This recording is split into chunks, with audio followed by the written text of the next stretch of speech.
Listo, sigamos. Hacemos la historia de la diartrosis. Ayer ya sabíamos cómo clasificar la articulación como diartrosis. Vamos a ver ahora cuál es toda la familia diartrosis.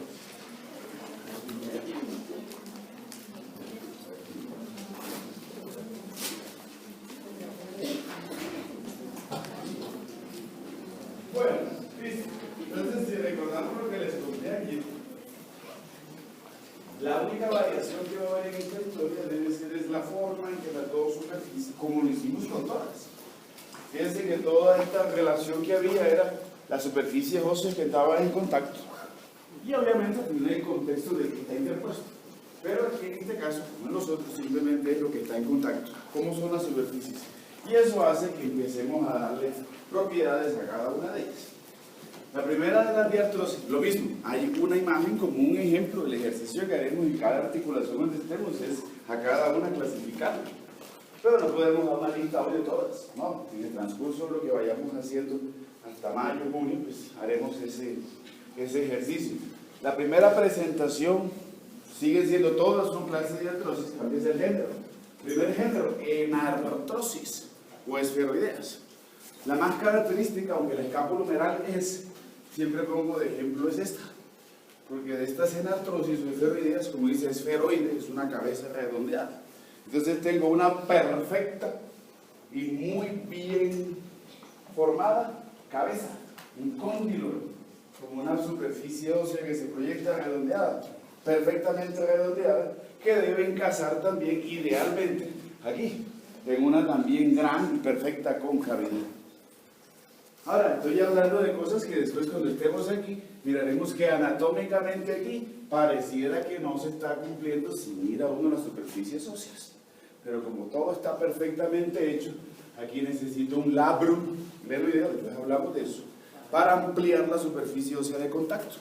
Entonces, unas se cumplen perfectamente porque anatómicamente fueron bien creadas y otras quedaron no muy perfectamente óseas creadas, pero hay tejido que se encarga de aumentar el diámetro de la superficie ósea de contacto. En última, siempre se va a cumplir que tengo una perfecta concavidad en una perfecta convexidad. ¿Sí me hago entender, cierto? Sea porque anatómicamente esté bien desarrollado, bien creado, como en este caso, o cuando no hay suficiente superficie ósea, voy a hacer algo para aumentar la superficie ósea. Eso lo veremos en la articulación escapulohumeral. Inclusive también esta es la coxofemoral. Pero podemos poner el primer ejemplo para esta, como articulaciones o escapulohumerales o coxofemorales, como enartrosis o esferoideas. ¿Listo? La otra, lo mismo. Ahora esta clase de artrosis me habla de un grupo de articulaciones con un género que van a ser elipsoideas. Entonces, cabeza convexa y un extremo convexo y un extremo cóncavo. Pero si todo es cóncavo y convexo, ¿en qué difiere esto de una enartrosis? Hombre, en que tengo una perfecta convexidad, pero ahora la concavidad es más bien leve. Entonces están más que superpuestas, más que darle una cama para que más que una cosa entre en la otra, esta es solamente superpuesta. Esta solamente es medio puesto. Entonces tengo una leve concavidad que recibe a una convexidad. Falta es profundidad en la concavidad. Cuando veo ese tipo, me faltó algo. Y esto es importante, si no, no entendemos nada de esto. ¿Cuál es la ventaja de las enartrosis? Que son multiaxiales. O sea que las muevo en toda la dirección, las muevo en todos los planos del espacio. Mientras que las elipsoideas pagan el pecado de no tener una buena concavidad y que la superficie ósea, su contacto no sea tan ideal, lo pagan en movimiento, porque solamente se mueven en dos planos. Entonces, por eso le llaman biaxiales. ¿Listo? Entonces, en estas elipsoideas biaxiales, solamente en dos espacios, puedo hablar de la articulación metacarpofalángica. Otro ejemplo, articulación radiocarpiana. Estoy viendo una convexidad y una leve concavidad. Son muchas más, pero tengo dos ejemplos por si acá. ¿Listo? ¿Cuál es el problema con estas? Que las condilias tienen subgéneros. Entonces me dicen, sí, va a tener clase de artrosis, géneros elizoideas o condilias, pero hay dos subgéneros que debe también tener en cuenta. ¿Cuáles son los dos subgéneros? Articulación temporomandibular. Entonces me dice, clase de artrosis, género condilia, y póngale subgéneros. Los dos subgéneros van a ser bicondilia y bicondilia doble. Cuando una clase es de artrosis, género condilia, subgénero bicondilia, pues el nombre lo dice, cuando dos cóndilos entran en contacto. En esta figura, no. Cuando la ATM se vuelve bicondilia, ahí es condilia. ¿Cuándo se vuelve bicondilia? Cuando abro la boca. Porque al hacer apertura de boca, este cóndilo va a rozar, se va a desplazar, y entonces tengo un contacto entre el tubérculo articular con el cóndilo. En apertura de boca, la ATM se transforma, empieza como condilia y termina siendo una bicondilia. ¿Cuándo es bicondilia doble? Cuando hago este ejemplo, tengo un cóndilo de un lado del hueso y tengo otro cóndilo en el otro lado del hueso que están en contacto. Cuando hablo de bicondilia doble, cambia porque ahora los dos cóndilos están de un lado del hueso y la otra contraparte, el otro hueso, provee la superficie articular. Entonces ahí digo que es bicondilia doble. Ejemplos de bicondilia doble, esa articulación femorotibial. Y la que habíamos hablado ayer, desde ayer, ¿cuál? ¿Quién se acuerda? Articulación atlanto-occipital. Dos cóndilos del occipital, dos cóndilos del lado del hueso occipital, y el atlas provee las dos superficies articulares. Son los dos ejemplos de bicondilias dobles. ¿Recuerdan? Sí. Clase de artrosis, género celar, sencilla de montar. Entonces, lo clásico en estas, voy a cambiar esto porque ninguna me gusta. Vamos a buscar estas. Aquí. Trapecio primer metacarpiano. ¿Qué estoy viendo? Las dos superficies óseas. Miro la superficie ósea del huesito trapecio. Tiene forma convexa, cóncava, convexa. La otra superficie ósea, el extremo proximal del metacarpiano, tiene superficie ósea cóncava, convexa, cóncava. Entonces, cada una de las dos superficies óseas tiene superficies cóncava, convexa. Eso es una. ¿Cómo son las condilias? Biaxiales. Estas celares, sencillas de montar, también son biaxiales. Solamente en dos espacios se pueden mover, en dos planos del espacio. Característica de estas: si cada una de las dos superficies es cóncava convexa, una de las dos tiene que estar invertida. Porque no puedo tener convexidad con convexidad, porque entonces queda montada, queda sobresaliente, queda muy alta. Lo invertido significa que la convexidad de la una tiene que encajar en la concavidad de la otra. Es por lógica. ¿Sí me hago entender, cierto? Eso es muy sencillo. Uniaxiales. Entonces tengo en un solo plano del espacio, pues creo que solamente puedo hacer este movimiento de rotación. Los movimientos de rotación o cumpliendo un principio anatómico ideal, más no fisiológico, porque puedo tener movimientos sin cumplir con esta parte anatómica, implica como la Tierra. ¿Por qué gira la Tierra? Porque tiene un eje. Entonces, si pienso en la rotación y en eso que me enseñaron en geografía, estas articulaciones que van a ser trocoide o en pivote, que van a hacer rotación, necesitan un eje óseo y que haya un anillo que entre en ese eje óseo para poder hacer el movimiento de rotación. Voy a encontrar movimientos de rotación que cumplen ese principio y hay movimientos de rotación que rotan sin eje, sin ese eje óseo. Pero en este caso particular voy a concentrarme en esto.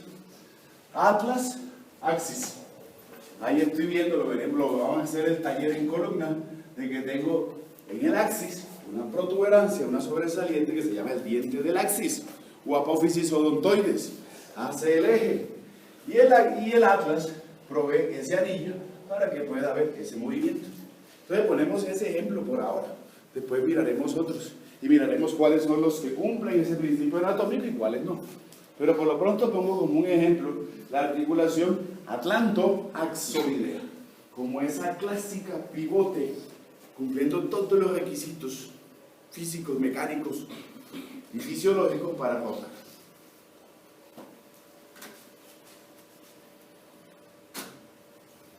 Clases de artrosis, género gínglimo, trocleares o en bisagra. Si uno lee la definición, no entiende. Yo todavía no la he entendido. Esa definición yo la leo y no entiendo. Porque le hablan uno de gargantas, de poleas, de trocles, y queda uno como perdido. Sin embargo, le voy a dar un tips, porque es que la definición se puede perder, pero lo que no se pierda es el principio. Entonces, ¿cuál es el principio de estas articulaciones? Las gínglimo-trocleares o en bisagra están en los sitios donde hago flexión y extensión, excepto en la articulación de la muñeca, o sea, la articulación del carpo. Entonces voy pensando que cuando hago la flexión de antebrazo sobre brazo, la flexión de pierna sobre muslo, cuando hago la flexión y extensión de los dedos. Ahí en esas regiones, excepto en la articulación del carpo, estoy teniendo esas articulaciones gínglimo, trocleares o en bisagra. Son uniaxiales. Para mí, pienso, digo, siempre lo he dicho que son limitantes de movimiento. ¿Por qué? Porque solamente me permiten hacer flexión y extensión. Si trato de hacer más, pues se parte o se fractura la superficie ósea que está limitando ese movimiento. En este caso el olecrano, a nivel del codo. ¿Cómo definir esto bajo esta parte teórica? No sé, yo no lo puedo definir, pero sí les cuento un caso. Para mí, para entender las gínglimos, pienso en algo. La prima hermana de ella, que era de gran movimiento, era la enartrosis, porque tenía gran cavidad y una perfecta convexidad. Y esta, que es uniaxial, su pecado es media convexidad, media concavidad. No sé si se entiende mejor o prefieren esta definición. ¿Sí? Eso es lo que hace de ellas. Esa garganta cipolea, yo más bien pienso en que tengo dos superficies óseas que son más bien mitades. Mitad concavidad, mitad convexidad, y la hace que sea uniaxial y que solamente pueda efectuar ese movimiento de flexión y extensión. Articulación del codo. ¿Cómo le digo a esta? Articulación húmero antebraquial. Ese es un principio. Pero voy a decirle mejor articulación entre el húmero y el cúbito. Húmero cubital. La articulación húmero cubital es clase de artrosis, género trocoideo, el pivote. Las articulaciones interfalángicas, sea de la mano o sea del pie. O incluso la articulación fémoro-rotuliana o fémoro-patelar, también es gínglimo, trocleares o en bisagra.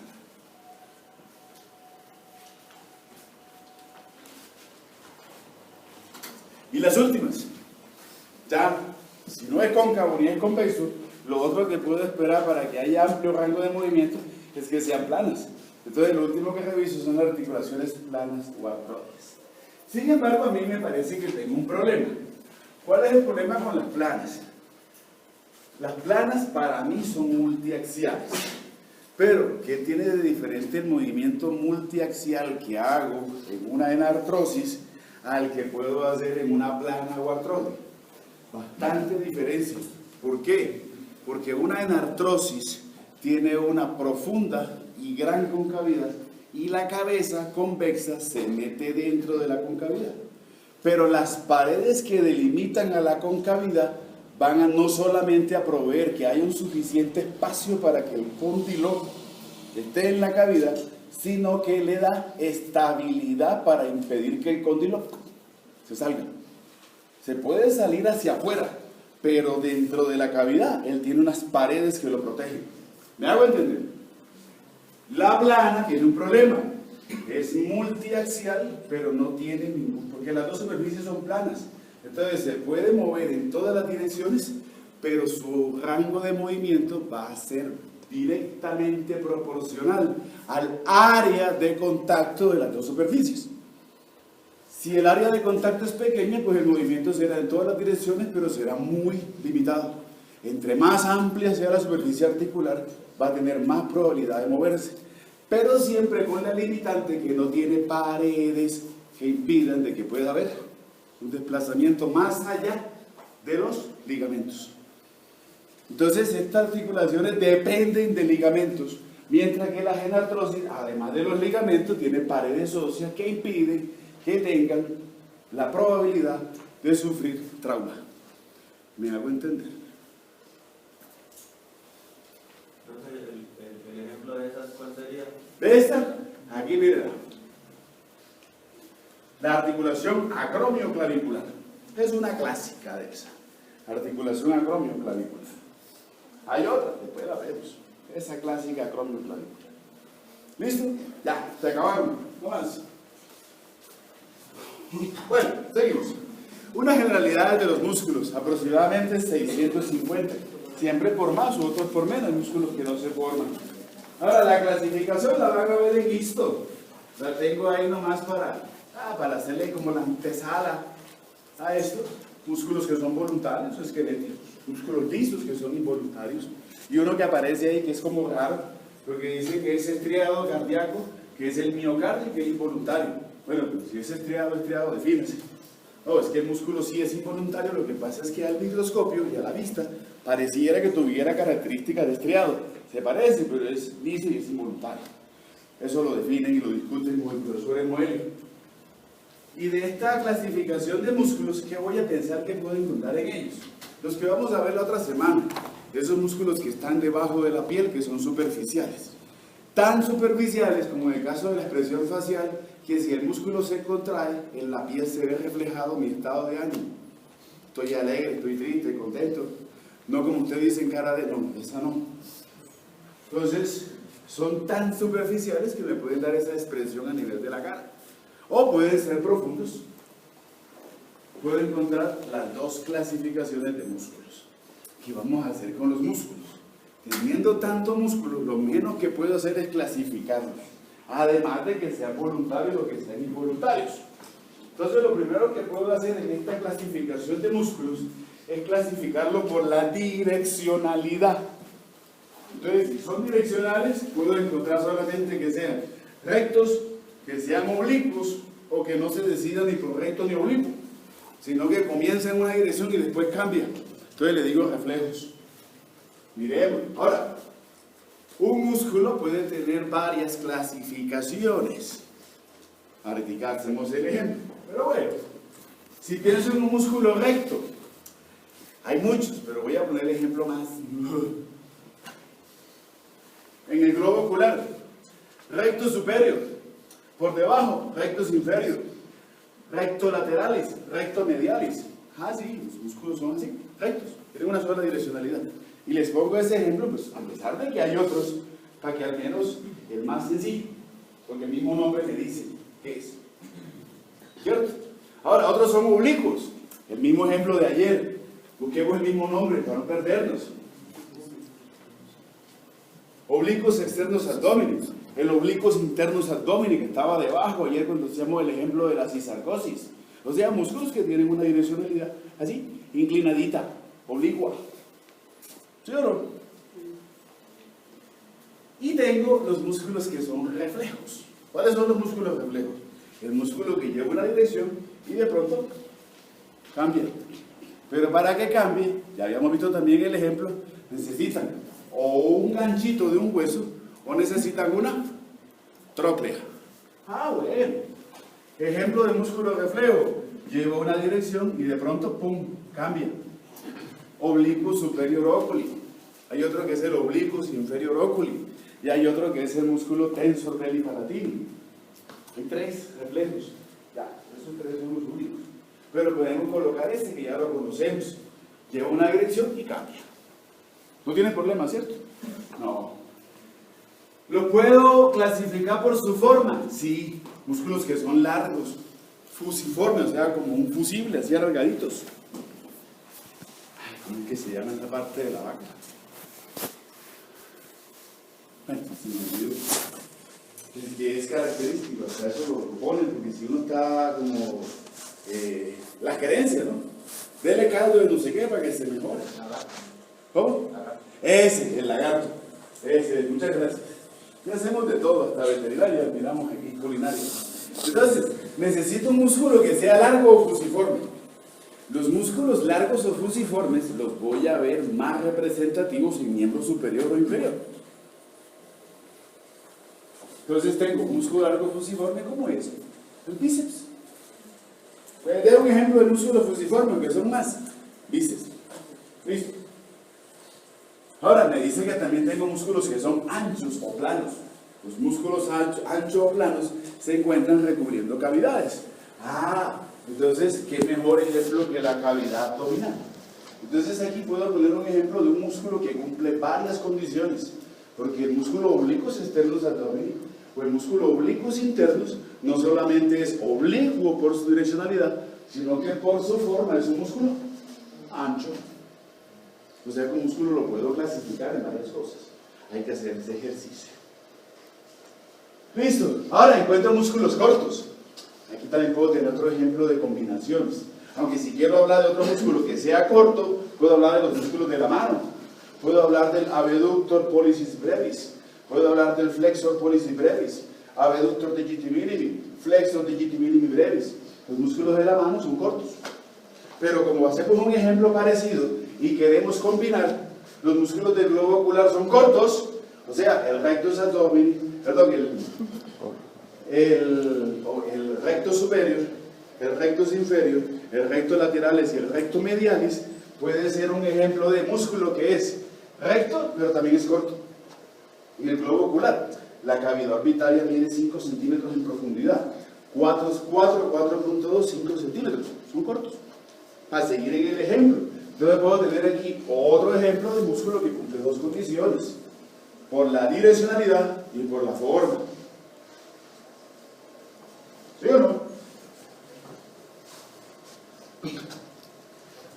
El otro grupito de músculos lo voy a encontrar en los agujeros que yo puedo abrir o cerrar por voluntad. Todos se llaman esfinterianos. Esos son los esfínteres, lo que abra, lo que cierra. Entonces tengo el esfínter a nivel de ano, tengo esfínter a nivel de boca y tengo esfinterianos u orbiculares también a nivel de los ojos.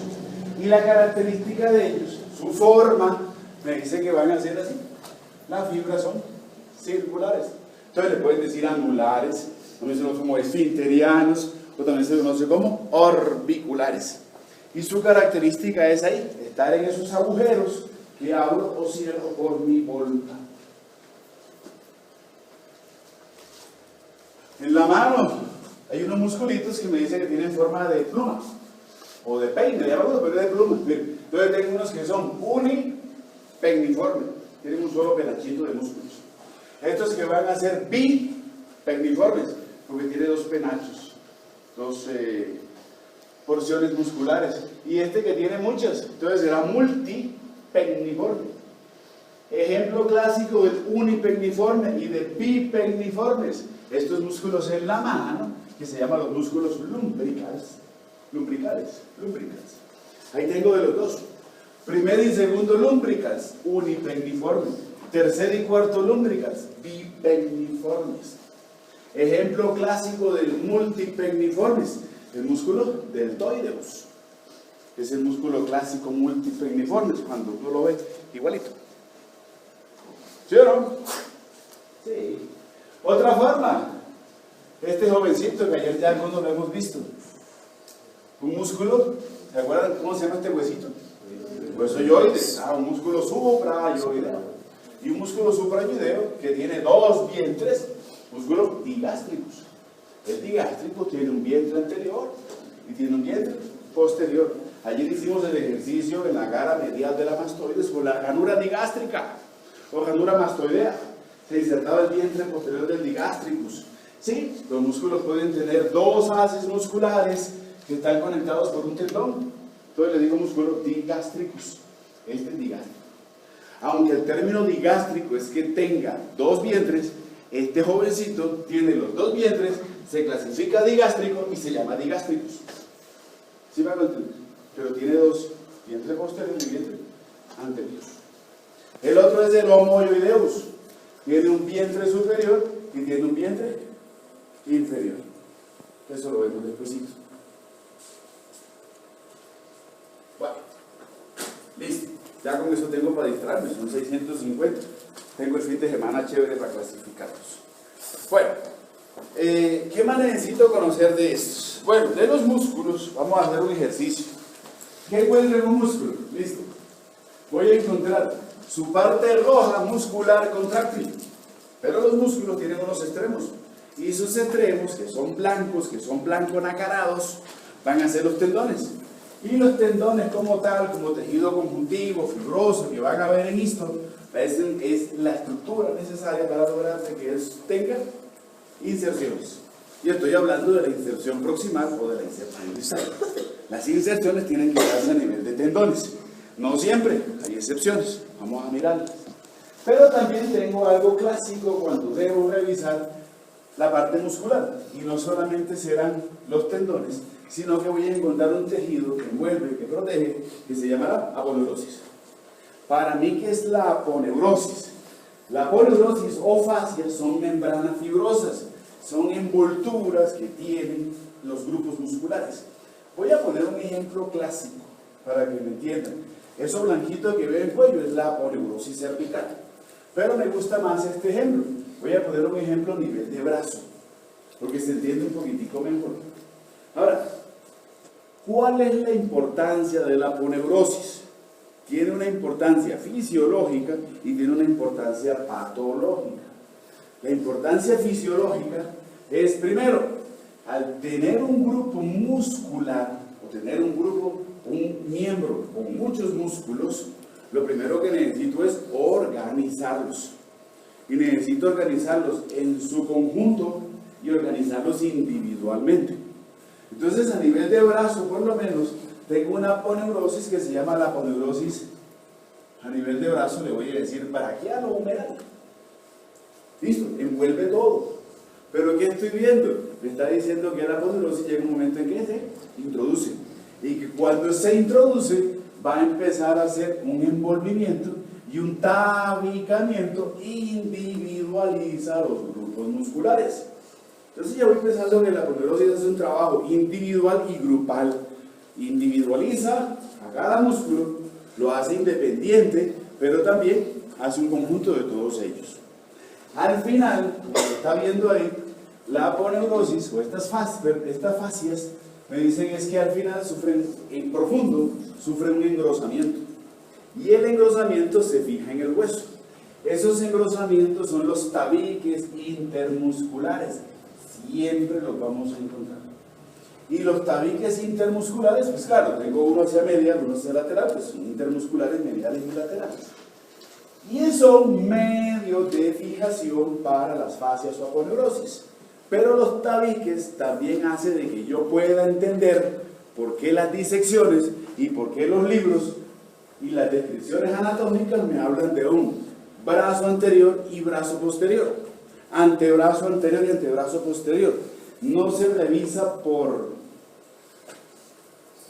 capricho, es que ya hay una división anatómica preestablecida de los espacios aponeuróticos y musculares dados por la fascia, dados por las aponeurosis, dados por los tabiques intermusculares. ¿Sí o no? Me voy haciendo entender. Pero hay otra función. ¿Cuál es la función que espero? Bueno, la literatura me dice que no solamente separa, no solamente agrupa, sino que debe ser de contención. Y tiene lógica. ¿Por qué? Porque si es en un miembro, como miembro superior, yo necesito que la contractilidad que haga haya una direccionalidad preestablecida para lograr movimiento. ¿Qué función cumple la fascia, además de la que ya dijimos? Pues si hay una contracción muscular, los músculos pueden tener una dirección transversal. Yo no necesito en el antebrazo, cuando haga contracción, que la musculatura se direccione a nivel transversal, sino a nivel longitudinal. ¿Para qué es la fascia? Para contener, para hacer una resistencia de la contracción y para permitir de que haya una mejor movilidad de los músculos en la dirección ideal. ¿Me hago entender? ¿Qué piensas? ¿Sí o no? Fisiológico, patológico. Cada individualización me está creando, son como cuarticos Y esos cuarticos se le llaman como compartimentos. El problema de esas individualizaciones y después hacer un gran grupo es que entre los compartimentos, entre los grupos musculares, quedan venas, vasos sanguíneos y nervios. Y así como la aponeurosis contiene la contracción de los músculos, cuando haya un trauma y haya un edema y haya una inflamación, la aponeurosis también tiende a contraer y a evitar, o sea, en vez de que el edema se dé hacia afuera, también ahí se da hacia afuera, pero va a haber gran presión hacia adentro. Y los síndromes compartimentales hacen obliteración de vasos sanguíneos y nervios. Y tristemente, varios síndromes compartimentales mal diagnosticados y maltratados y subvalorados terminan en amputación. ¿Me hago entender? Esa es la parte patológica. Listo. Ejercicio sencillo. Inserciones. ¿Qué inserciones esperan en esos tendones? Formas. Lunes, martes, músculos de la expresión facial. No tienen tendones. Entonces las inserciones, como no tienen tendones, las inserciones son carnosas, directamente el músculo. Pongo este ejemplo, esternocleidomastoideo. Son inserciones tendinosas. Veo perfectamente, miren, ahí se ve lo blanco del tendón. O sea, son básicas, perfectamente tendinosas. Se ve el tendón. Pero si miro los músculos infrayoideos, ¿se ve lo blanco? Se ve, pero se ve como muy leve. Entonces puedo decir que aquí se combina la inserción. Tiene carnoso y tiene también tendinoso. Entonces le voy a decir que son tendinomusculares. 3 ejemplos nomás. ¿Listo? Ahora, también pueden jugar. ¿Cómo juegan? Entonces hago formitas. Arcadas. Pero siempre que un músculo haga arcada, entonces vamos a revisar arcada de Frost. Vamos a revisar la arcada del Soria. Sí, muy lindo la arcada. La arcada es chévere. El músculo quiere jugar. El músculo, su inserción le hace a manera de un arco. Pero tiene la razón de ser de hacerlo en arco. ¿Por qué? Porque al hacerlo en arco está permitiendo que haya un espacio para que pasen vasos sanguíneos y nervios. Problema, tenemos que conocer las arcadas, esas arcadas de inserción. ¿Por qué? Porque así como prestan una zona de paso para un paquete vasculonervioso, un desarrollo muscular, valga la redundancia, de ese músculo, puede hacer que la arcada también aumente en calibre y puede obliterar. Entonces vienen los síndromes de pérdida sensitiva, de pérdida motora, que tengo la pierna fría, que siento problemas circulatorios y nerviosos. Las arcadas son muy lindas, son necesarias, porque son zonas de paso, pero son potenciales riesgos de compresiones nerviosas. Haremos un recorrido por todas esas arcadas para que puedan entender después la fisiopatología a nivel de miembro superior y miembro inferior. ¿Listo? Sí. Bueno, ahora, otra clasificación que puedo tener de estos tendoncitos son las presentaciones que tiene. Vuelvo a esta. Bueno, voy a poner esta. No lo hemos visto, pero el día que lo veamos lo comprendemos mejor. Pero con la figura yo puedo decir algo. Este es un músculo que tiene forma como cuadrada, rectangular. Luego entonces, su llegada, su inserción también va a ser aplanada y va a ser como cuadrada. ¿Sí o no? Y no es un punto, sino que es de área. Entonces las inserciones pueden ser de punto si el espesor del músculo o la anchura del músculo es poca. Y también por la forma del músculo. Pero las inserciones también las puedo encontrar así, de área, amplias y cuadradas. Ahora, si miro un digastricus, ¿qué forma tiene? Redondeada. Entonces, si yo veo, el vientre anterior, porque el vientre posterior lo vimos ayer como una línea. Pero cuando veamos la inserción, que es aquí en la fosita digástrica, en la cara posterior e interna del mentón, veremos que el haz es redondeadito. Y cuando miremos esa inserción, se va a ver en el hueso como redonda. Entonces es una inserción de punto, pero va a ser redondeada. Y también puedo encontrar tendones cuya presentación va a ser larga. Entonces por eso me habla de que los tendones y las inserciones pueden ser largos, pueden ser breves, pueden ser cilíndricos o pueden ser aplanados. Depende de qué, de la forma. ¿Cierto? Y obviamente, pero eso sí ya no me meto en eso, eso lo vieron ustedes. Para que haya movimiento necesito que haya un punto fijo y un punto móvil. Si los dos se mueven, no hay movimiento. Qué pena, eso es lo que tengo en este rato. Dentro de la biomecánica necesito esos puntos fijos y móviles a que se dé movimiento. ¿Dudas o preguntas?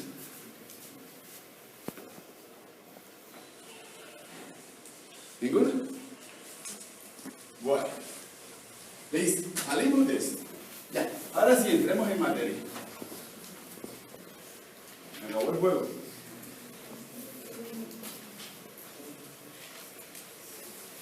Bueno, como vamos a ingresar a cuello y vamos a ingresar a cara, pero primero a cara antes que cuello, siempre en toda la región anatómica el ejercicio que hago es entender, ver, revisar cuál es todo el principal eje vascular y nervioso. Aunque no siempre, casi siempre tiende a ser a veces problema, complicación, como que esa es la parte que no entiendo. A veces los libros sueltan una cosa por aquí, sueltan otra cosa por allá. O no sueltan nada, o sueltan la mitad de lo que necesito saber. Entonces por eso hago esto siempre. Hago una condensación de un tema, porque si uno por lo menos ve la tarjeta, tiene que buscar eso en el tomo 2. Y si uno lo busca donde está referenciado, no aparece. Entonces se vuelve la lectura ahí como que cambia mucho. Entonces empecemos por esto. Listo.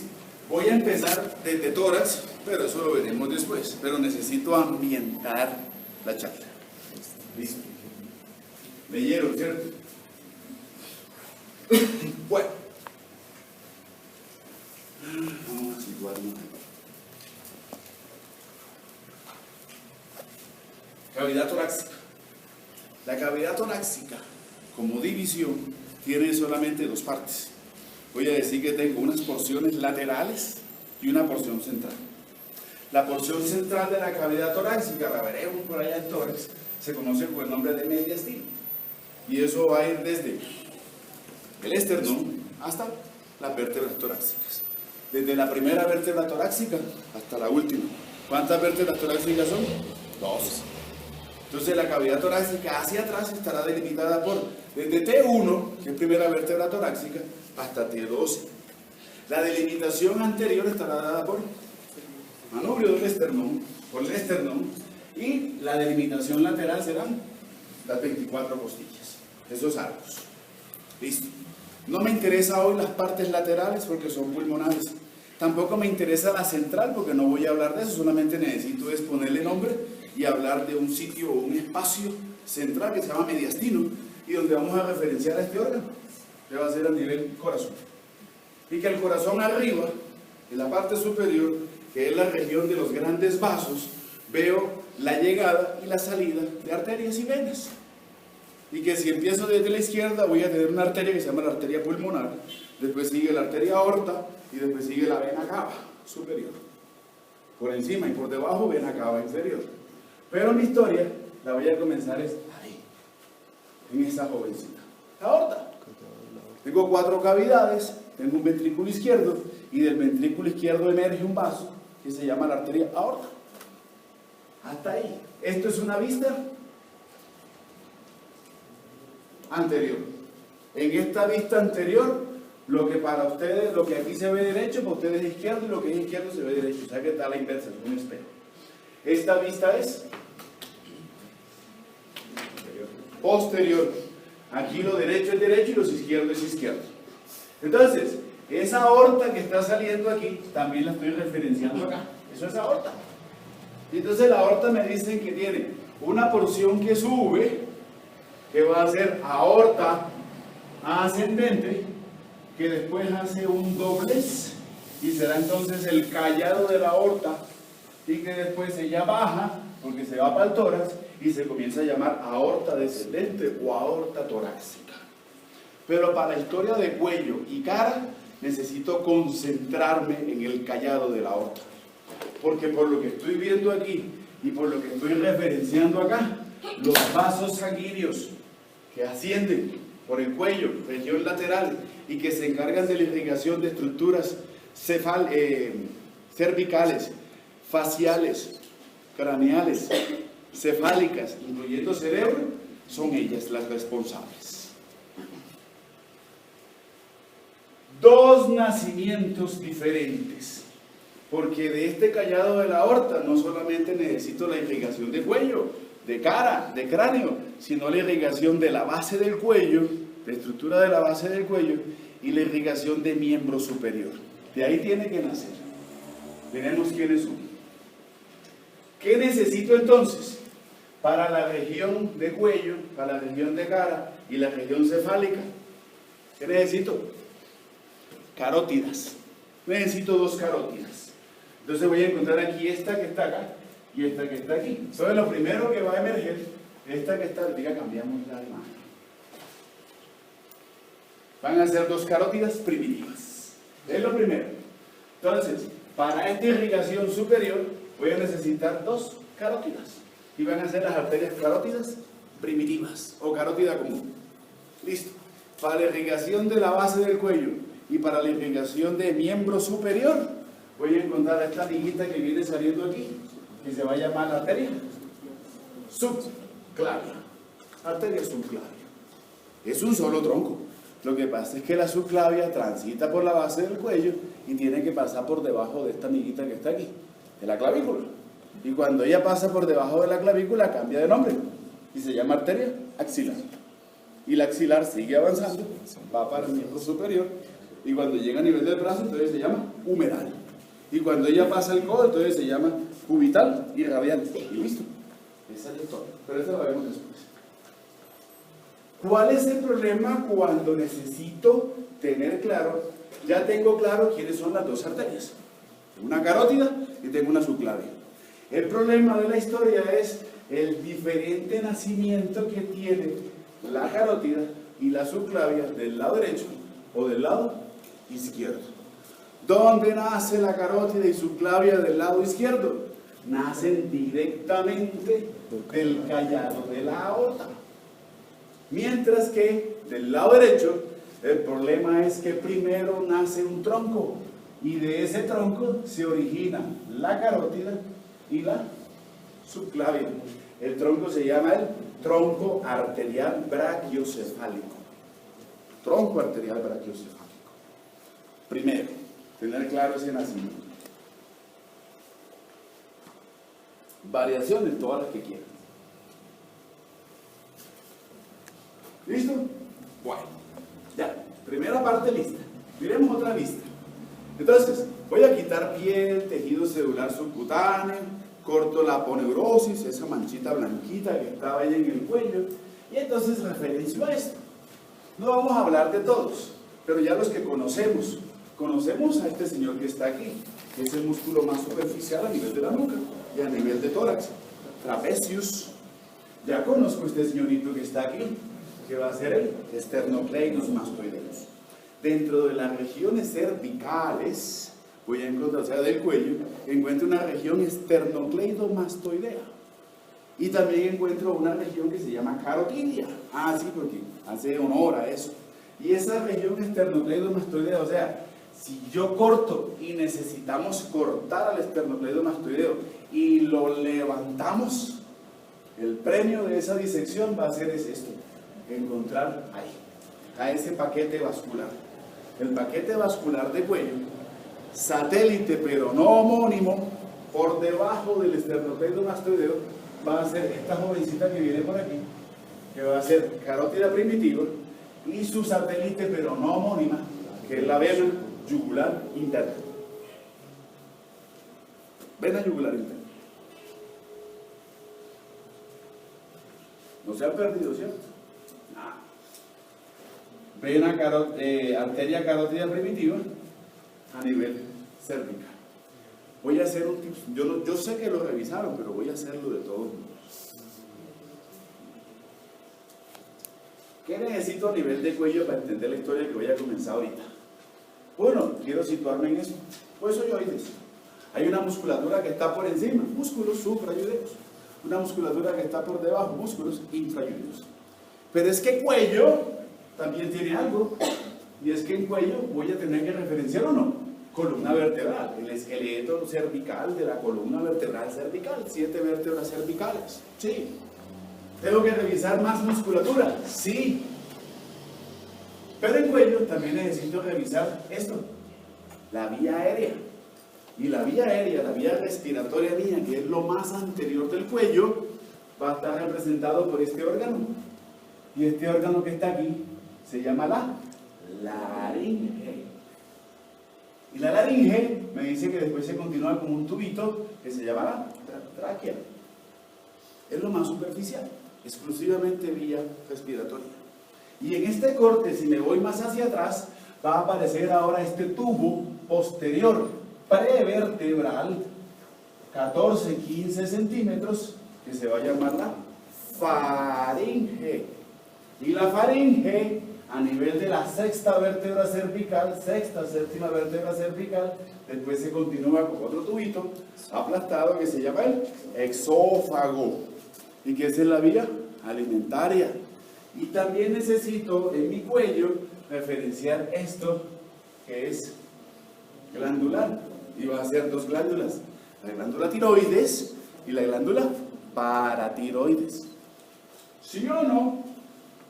Aquí tengo lo mismo, este esqueleto que está aquí y esto que está aquí, son elementos cartilaginosos que conforman algo que se llama la laringe. Y después veo el tubito que se llama la tráquea. Es lo más superficial y es vía aérea. Me lo percibo, lo toco, se siente perfectamente. ¿Estamos o no estamos?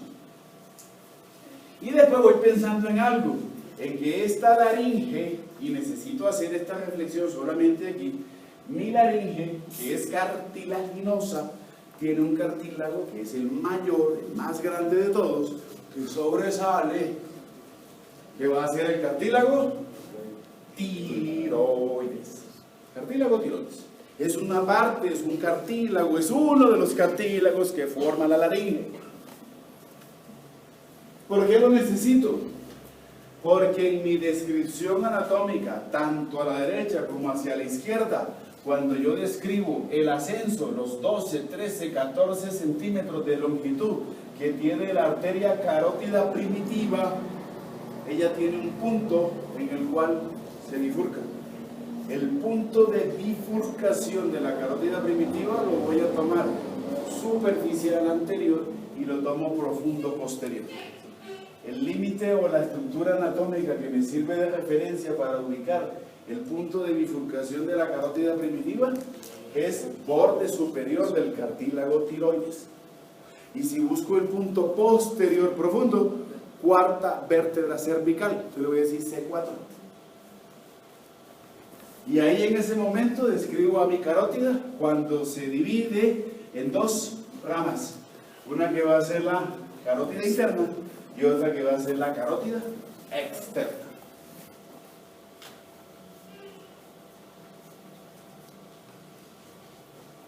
¿Sí o no? ¿Estamos? Direccionalidad. La figura no lo muestra muy bonito, pero sí busca los cadáveres. El problema está en que si hay 2 ramas, yo puedo esperar 3 historias. O están las 2 paralelas, o están así de giradas, o están de esta manera. ¿Cuál escoge? Sí, porque a la hora del trauma, pues tengo que saber qué voy a valorar, qué es lo primero que se va a dañar. ¿Cierto? No hay tomografías para eso, no, anatomía.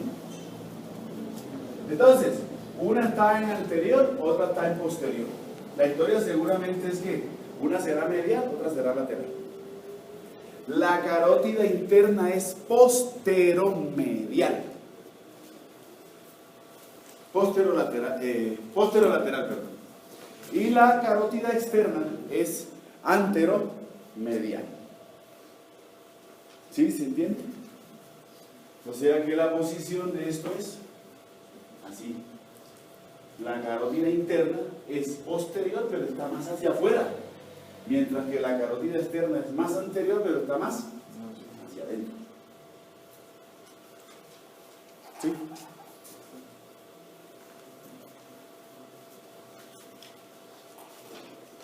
Otra vista más bonita. Ahí tenemos a nuestra amiga. Entonces, vamos a empezar a hablar de carótida externa. Por lo que estoy viendo ahí, la carótida externa no es el único, pero va a ser uno de los dos ejes vasculares que necesito para la irrigación a nivel del cuello.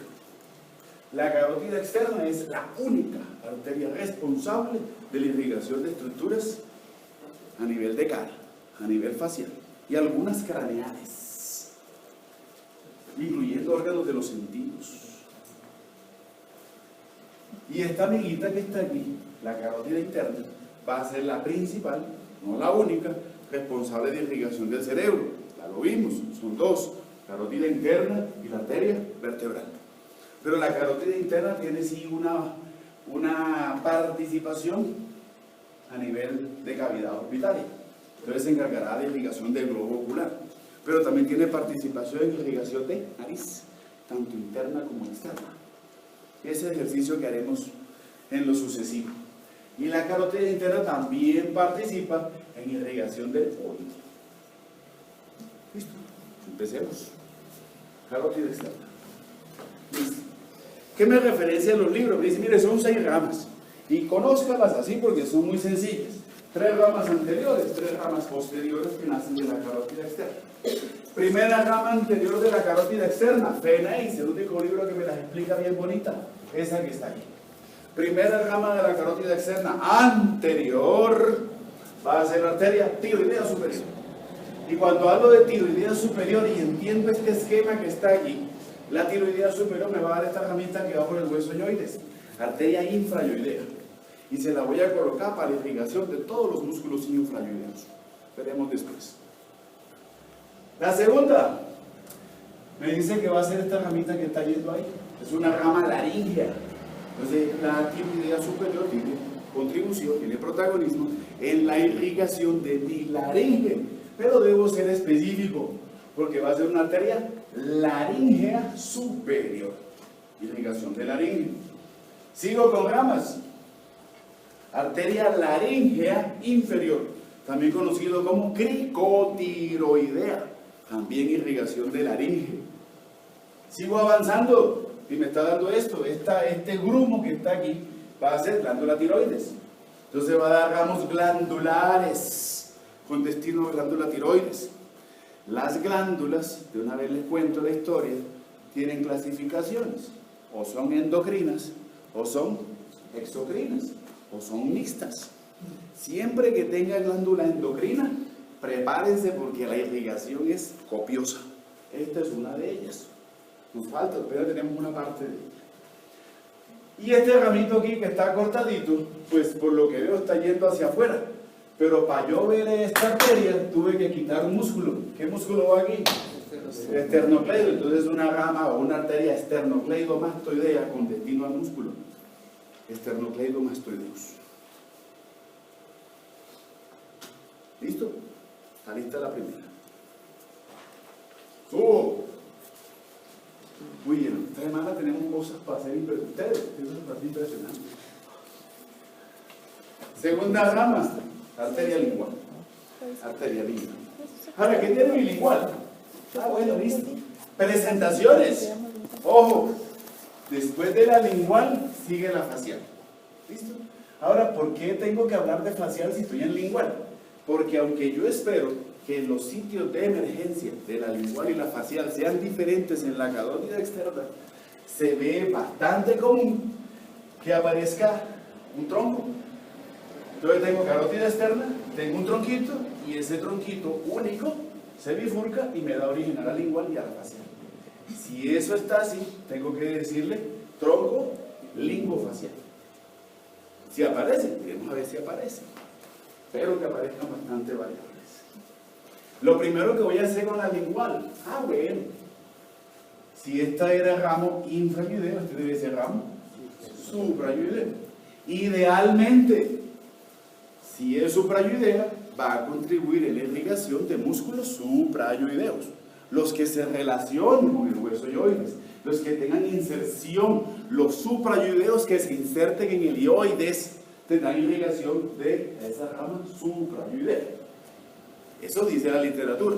Pero si yo veo esta imagen, debo tener mente clara, debo tener una visión más amplia de que la irrigación de cuello no es solamente supra, linfa y idea, sino que son las dos. ¿Por qué? ¿Por qué la suprayoidea le da irrigación a los músculos infra? Porque hay anastomosis, porque se unen. Eso también lo vamos a ver y tendremos que entenderlo. Las anastomosis son para eso, son colaborativas. Algunas sirven para algo, como las arteriales. Las nerviosas a veces tienen funcionalidad y otras veces no sirven para nada. Igual las revisaremos. Pero en este caso sí es colaborativo para las dos. ¿Sí me hago entender, cierto? Sí. Y la lingual ahora empieza su recorrido propio, lo que yo esperaba. Porque la lingual me dice que va con destino a piso de boca y se va a encargar de la irrigación de lengua. Entonces mi arteria lingual en su recorrido, lo primero que va a hacer es esto. Un ramito para la parte posterior de la lengua. Entonces le voy a decir arteria dorsal de la lengua. Sigue su recorrido. Y me dice que va buscando el piso de la boca. Y que va buscando llegar aquí, al vértice de la lengua. La arteria que llega recorriendo el piso de la boca, le digo que es una rama sublingual de la lingual. Y la arteria que va aquí, para el vértice de la lengua, le voy a decir la arteria lingual profunda, también conocida como ranina. O sea que se encarga en realidad no solamente de lo que es piso de boca, sino también de la lengua. Y cuando hablo de piso de boca, no es solamente el piso, sino también la porción de esta encía que recubre a los dientes en la parte interna. También le ponemos a esa mucosa que también se recubre los dientes, que se llama las encías, ¿no? La gingiva. ¿Sí? ¿Estamos? ¿Sí o no? Listo, sale. Tercera, arteria facial. Esa sí es la reina de todas. Esa sí es más compleja. La tercera y última rama anterior de mi carótida externa se llama la arteria facial. La arteria facial tiene dos... La voy a revisar en dos planos. Porque tiene un plano que es profundo. Siempre que tengo este punteadito ahí me está diciendo que es profunda. Y tiene una parte que es superficial. Y tiene pues protagonismos en las dos partes. Entonces comienzo. Desde su nacimiento me dice que mi arteria facial comienza a tener una relación, o si la busco, ángulo de la mandíbula. Es que me llaman para decirme, no encuentro la arteria facial. Oiga, busque el ángulo de la mandíbula en el cadáver y ahí atrás está la arteria facial. Eso no necesita el docente. Pero bueno, ahí lo sigo orientando. Pero es simplemente tener un poquito de visión, de tener percepción geográfica. Miren, los grandes errores muchas veces no es por desconocimiento, es por falta de percepción. A veces se ven las cosas y no sé ¿por qué no se dan esas cosas lógicas? Comienzo con mi facial, tercera y última rama anterior. Cuando emerge la facial, lo primero que me dice que va a hacer es un ramo palatino ascendente. Esa palatina ascendente también se llama palatina inferior. El problema para nosotros, para ustedes hoy, es que cuando lean le van a decir que esa arteria va para esto. Músculos y ay, me perdonan la ortografía. Estas diapositivas son tan viejas y yo después de viejo, y eso con un doctor que vino acá a la visita de pares académicos, yo pensé que las mayúsculas no tenían tilde. Y viví engañado hasta hace como 3 o 4 años. Cuando hay mayúsculas hay que ponerle tilde también. Músculo tiene tilde en la U. Pero no tengo tiempo para ponerme a revisar esas charlas y ponerle tilde, entonces mejor pido excusas por mi falta de ortografía. ¿Listo? Entonces cuando reviso esta palatina inferior, también conocida como palatina ascendente, dice que va para la región de músculos y arcos. ¿Qué músculos y qué arcos? ¿Qué es esto? Abro la boca y en la parte posterior de la cavidad oral voy a encontrar el límite posterior de la boca. El límite posterior de la boca va a estar dado por eso. Mire, parece que tuviera aquí. Son como unas columnas y tienen forma arqueada, entonces son arcos. Y esos arcos van a estar dados por músculos. Esta palatina va para esta región. Esta región le voy a decir el istmo de las fauces. El istmo de las fauces. Y esos arcos están referenciados por 2 músculos. Un músculo que está aquí adelantico y un músculo que va hasta acá atrás. El músculo que está adelante es el músculo palato-glossus y el músculo que está detrás es el músculo palato-pharyngeus. Esos son los músculos y arcos a donde voy a dirigir a esa ramita. Lo vamos a ver en Javier Abraham, pero hay que decirlo ahorita. ¿Listo? Sí. Sigue avanzando. Entonces me dice que me va a dar otro ramito. Y que ese ramito le voy a decir tonsila. Las tonsilas hacen parte de lo que también conocemos como amígdalas. También hace parte de tejido linfático. Hace parte de tejido que está ahí porque son centinelas y cuando hay infecciones se infartan, se aumentan de tamaño. Lo veremos más adelante. Pero dentro de las amígdalas o tonsilas o tejido linfático que hay que referenciar, necesito a esta amiguita. Voy a empezar por esa que está ahí. Después hablaremos de ella con más detalle, pero hoy tengo que ponerle nombre, porque la literatura me dice de que los ramos tonsilares van para una amígdala o una tonsila. Necesito saber qué es esa amígdala o esa tonsila. Entonces voy a hablar de esa amiguita que está ahí y de esa amiguita que está ahí. En medio de los dos arcos, palato-gloso y palato-faríngeo, está la amígdala palatina. Amígdala. Se pone grande, blanca. Eso emerge materia, lo más de lindo ahí. ¿Qué le ha pasado? No, pues puertos gloriosos. Ramos tonsilares. Actitud mental positiva.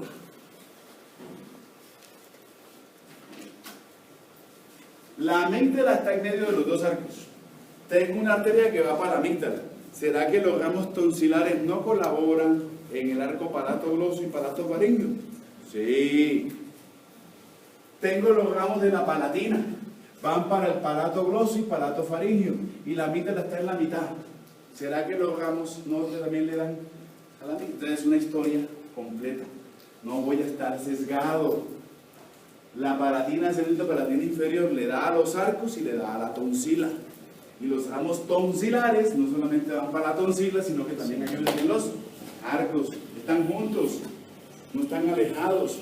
Se entiende que esa cercanía entre ellos no solamente es que yo proveo el espacio para que esté la amígdala, sino que también comparto irrigación. ¿Se entiende ese concepto? Problemas. La tonsila puede nacer de la facial o puede nacer de la palatina inferior o palatina ascendente.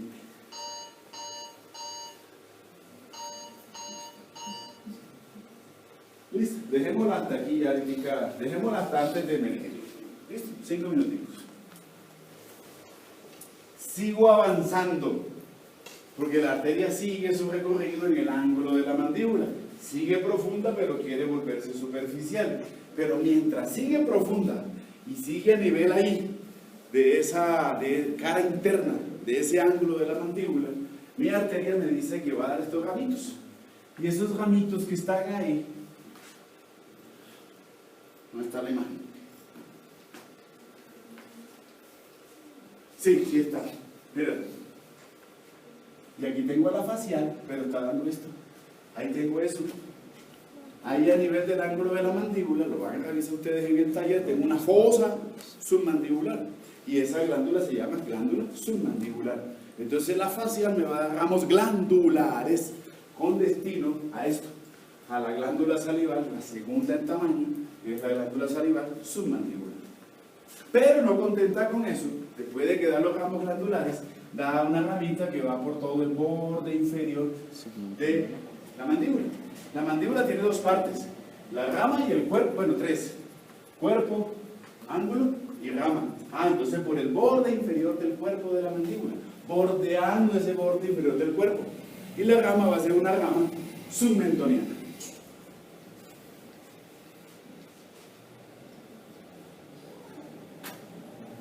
¿Listo? Se continúa como arteria submentoniana, va por todo el borde inferior del cuerpo de la mandíbula y seguramente la vamos a colocar porque va a contribuir en la irrigación de la región suprayoidea. Listo. Problemas. Cosas que no hemos visto, pero hay que hacer. Músculos masticatorios. Lo vamos a ver la otra semana.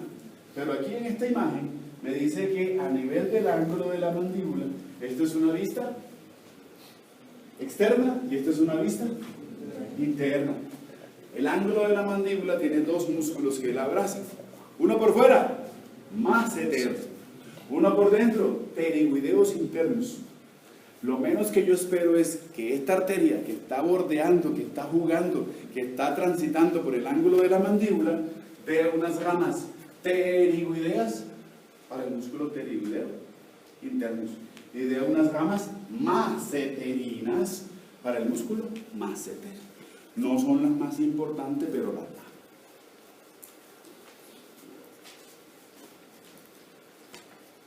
¿Sí o no? ¿Estamos? Dejémosla hasta ahí. Vamos a dejarla hasta aquí. Hasta esta ramita. Masseterina inferior, porque tengo una masseterina superior. Arteria masseterina inferior. La dejamos hasta ahí. Mañana la tomamos en su emergencia, porque ya no va a hacer más nada. Después de esta historia, ella ya emerge, forma una fosita que se llama un surco, que se llama surco para la arteria facial, por delante del ángulo de la mandíbula, e inicia su ascenso. Mañana vemos qué hace en su ascenso. ¿Listo?